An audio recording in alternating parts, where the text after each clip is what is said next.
네, 안녕하십니까. 황태순 TV의 황태순입니다. 오늘 2019년 8월 4일 일요일입니다.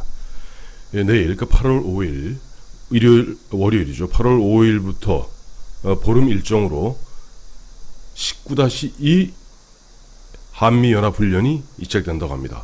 사실 8월 2일 금요일 날이죠. 북한이 보면 새벽에 두 발의 발사, 로켓을 발사하고 미사일을 발사하면서 합동군사훈련 동맹 19-2 이거 안 된다라고 강하게 경고했습니다만은 우리 군이나 미군도 주한미군도 마찬가지죠. 뭐 그런 북한의 그런 어떤 으름장 이것은 갖다가 일단 무시하는 그런 태도인 것 같습니다.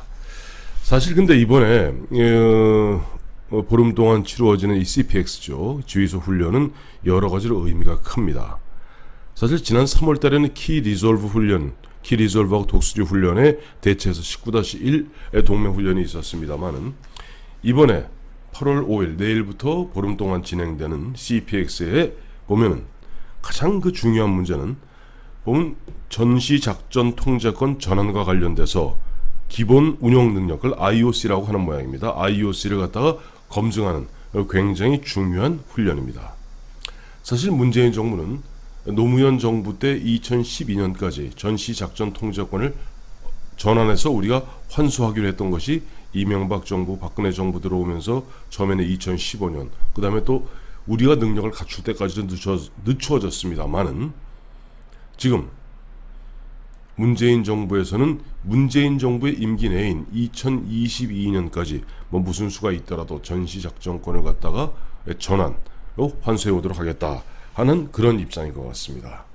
사실 보면은 예비역 장성들을 비롯해서 많은 사람들이 과연 지금 보면 현재 북한의 어떻게 보면 비대칭 전력인 핵은 점점점 강화되고 있고 미사일 등 그와 같은 다량의 어떤 공격형 능력이 점증되고 있는 가운데 과연 전시작전 통제권을 갖다가 우리가 환수함으로써 사실상 우리가 전담할 그런 준비가 되어 있는가, 특히 뭐 인공위성 등 정찰 자산이 과연 충분히 준비되어 있는가 많은 의문을 제기하고 있습니다만은 지금 문재인 정부에서는 어떻게 하든지 2022년까지 전시작전권을 우리 군이 갖는 것이 뭐 민족적 자긍심, 민족의 정기를 세우는 일이라고 생각하는 것 같습니다.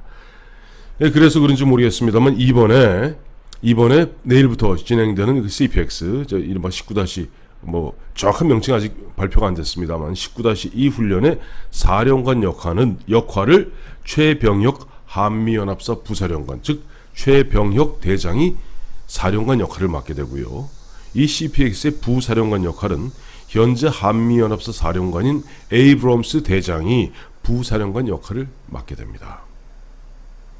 황태수 TV에서 여러 차례 말씀드린 바 있습니다만 미국은 나름대로 퍼싱 원칙이라는 게 있습니다. 퍼싱. 1차 세계대전의 미국의 전쟁 영웅이죠. 퍼싱 원수. 퍼싱 원칙은 뭐냐 하니까 미국은 어떠한 경우든 같은 동급의 레벨, 뭐 소장이면 소장, 중장이면 중장, 대장이면 대장, 타국의 장성에게 지휘를 받지 않는다는 것입니다. 심지어는 2차 세계대전 당시에 영국군의 사령관 역할을 했던 사람은 몽고메리 원수입니다. 5스타죠.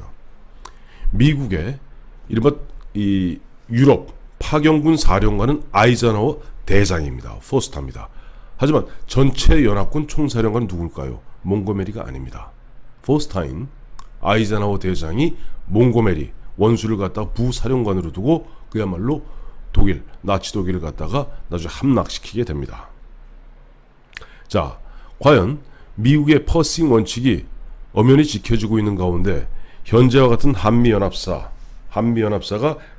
우리가 전시작전권을 갖다 환수받고 미래연합군 사령부로 체제를 바꾼다 쳤을 때 과연 미국이 여전히 같은 대장 레벨로서 우리 대한민국 육군 대장의 지휘를 받겠는가? 그렇지 않을 거라고 봅니다. 왜냐하니까 우리 지금 보면 한미연합사 사령관 겸 주한미군 사령관 에이브럼스 대장은 대장이죠. 그런데 28,500명을 지휘합니다.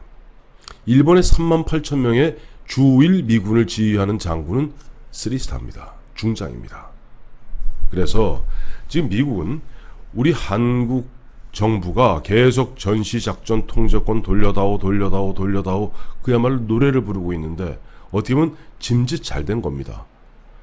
자기들 입장에서는 부담이 덜하죠. 예전에 한미연합사 사령관, 왜 한미연합사란 체제 자체가 1977년에 박정희 대통령이 핵무기 개발을 포기하는 대가로 미군을 갖다가 묶어놓은 겁니다. 한미 상호 방위 조약 갖고도 부족해서 박정희 대통령은 좋다. 내가 그렇다면은 핵 개발을 갖다가 내가 포기하겠다. 그 대신 너희는 뭘 해줄래? 자, 우리 군과 너희 미군을 하나로 묶어서 합동 연합군을 만들자. 그게 한미연합사령부입니다. 77, 78년도에 한미연합사령부가 이제 발족하게 됩니다만은 그로부터 이제 40년이 흘러서 한미연합사는 이름하여 미래연합사령부로 이제 체제를 갖다 전환하면서 미군은 그럼 어떻게 하느냐? 미군은 자기의 중심축을 미래연합사에서 어디로 빼냐면 유엔사로 뺍니다. 유엔사령부로 빼서 유엔사는 자기뿐 아니라 영국, 프랑스 등 6.25에 참전했던 16개 나라들이 연합사 체제를 갖추고 있죠. 그리고 얼마 전입니다만은 사실은 참전하지 않은 독일군 장교도 갖다가 연합사에 한번 훈련에 참가시킨 적이 있습니다. 이렇게 함으로써 미군의 생각은 이겁니다. 지금 보면 인도 태평양을 지키는 자기들의 방어선에서 가장 중요한 센터 어떤 중심 센터 역할을 할 것을 갖다가 일본으로 보고 있는 겁니다. 일본으로 보고 있고 한국 체제도 보면 조금 자기들이 어떤 보면 직접 어떤 북한과 월구를 맞대는 데서 부담을 덜고 그래서 한미연합사 너희들이 원하는 대로 가져가 미래연합사로 그리고 일개 사단 정도 그것도 한 2개 여단 정도 배치해 놓겠죠. 그리고 2스타나 3스타가 지휘하도록 하고 그리고 실제 모든 어떤 지휘의 틀은 하와이에 있는 인도 태평양 사령부의 지휘를 받는 유엔사 그리고 그 역할은 현재 일본의 7개에 걸쳐서 나누어져 있는 그러한 기지들을 통합 통괄하는 그러한 체제로 바꾸려는 것 아닌가 하는 그런 짐작이 듭니다.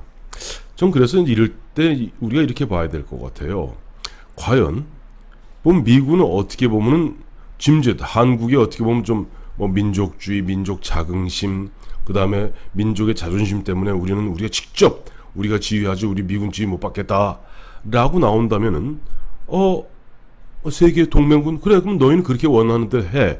하지만은 우리는 우리 나름대로 중국과 맞서고 러시아와 맞서기 위해서는 일본과 굳건하게 손을 잡고 그다음에 현재 한반도에 주둔하고 전개하고 있는 미군도 사실상 그 지휘는 형식은 미래연합사령부에 속해 있지만은 실제 내용에 있어서는 인도태평양 사령부로 그 다음에 유엔군 사령부로 그 이하로 둠으로써 그야말로 전쟁 내지는 그런 어떤 피로감은 덜고 그 다음에 우리의 어떤 전략적 목적은 갖다 이뤄나가겠다. 그렇다면 우리한테 남는 게 뭘까요? 글쎄 가장 중요한 것은 우리 안전보장 아닐까요? 안전보장인데 우리는 아마 문재인 대통령과 우리 특히 이제 좌파 이쪽에서는 그거보다 더 중요한 게 민족적 자존심이라고 생각하는 것 같습니다. 최근에 봤습니다만은 독도 인근의 카디즈를 갖다가 중국과 러시아가 해뒤집고 다니고 러시아의 초계기가 독도의 영공을 갖다가 버젓이 침입해도 우리가 보면 그나마 공군대위 한 사람이 그래도 용맹분투해서 나름대로 그 갖다가 어느 정도 막아냈기 때문에 그나마 요만한 자존심 지켰습니다만은 그 미국과 일본과 한국의 그런 삼각 협력 없이 우리만 서서히 빠져나가는데 그것을 갖다 우리 스스로 먼저 부채질하고 있다면은 그 결과는 어떻게 될까요? 참 그런 부분에서 특히 북한은 핵은 이미 60기, 70기를 갖다가 육박에 가고 있습니다만 비대칭 전력 그 외에도 얼마 전에 보면 이스칸데르다 아니면 대구경 조정 방사포다 그야말로 비대칭 전력을 또 엄청나게 증가하고 있는 가운데 과연 우리 혼자 힘으로서 북한 혼자가 아닙니다. 북한 뒤에 중국이 버티고 러시아가 버티고 있는 그런 북한하고 맞서서 계속 우리가 군비를 다 부담하는 것이 능사일까요? 모르겠습니다.